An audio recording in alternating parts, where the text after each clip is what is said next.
இந்த சாரீ போய் 14,000 ரூபாவா அப்படின்னு கேட்டிருந்தீங்க. ஒன் டேல எப்படி ஆரி ஒர்க் முடிச்சிங்க அப்படின்னும் கேட்டிருந்தீங்க. ஒன் டே இல்லைங்க, 2 ஹவர்ஸ்லேயே முடிச்சிட்டோம். நலங்கு வச்ச கையோட பண்ணிடலான்னு பார்த்தேன். நலங்கு வச்சுட்டு ஊசி அது மாதிரிலாம் எதுவுமே தொடக்கூடாதுன்னு சொல்லிட்டாங்க. சரி சொல்லிட்டு சிம்பிளாகவே இருக்கட்டும்னு விட்டுட்டேன்.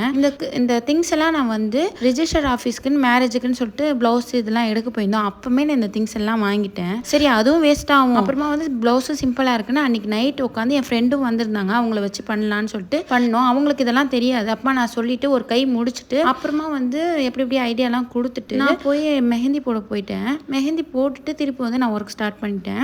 பிஃபோராக பண்ணியிருந்தா ஸ்டிச் பண்ணியிருக்கலாம். அதுக்கெலாம் டைம் இல்லைன்னு சொல்லிட்டு க்ளூ வச்சு தான் ஒட்டினேன். அப்புறமா இந்த சாரீ 14,000க்கு ஒர்த் இல்லை, சில பேர் இது நல்லா இருக்குது அப்படின்ற மாதிரி சொல்லியிருந்தீங்க. இந்த கலர் நல்லாவே இல்லைன்ற மாதிரி சொல்லியிருந்தீங்க. எனக்கு இந்த கலர் பிடிச்சிருந்துச்சி. பிரைட் எல்லாமே ரெட்டு தான் எடுப்பாங்க, எனக்கும் ரெட்டு தான் பிடிக்கும். சரி நம்ம இந்த கலர் போவோம்னு எடுத்தோம். அவருக்கும் இதான் பிடிச்சிருந்துச்சு. ஆரி ஒர்க் எப்படி இருந்துச்சுன்னு சொல்லுங்கள். நெக்ஸ்ட் வீடியோவில் பார்ப்போம்.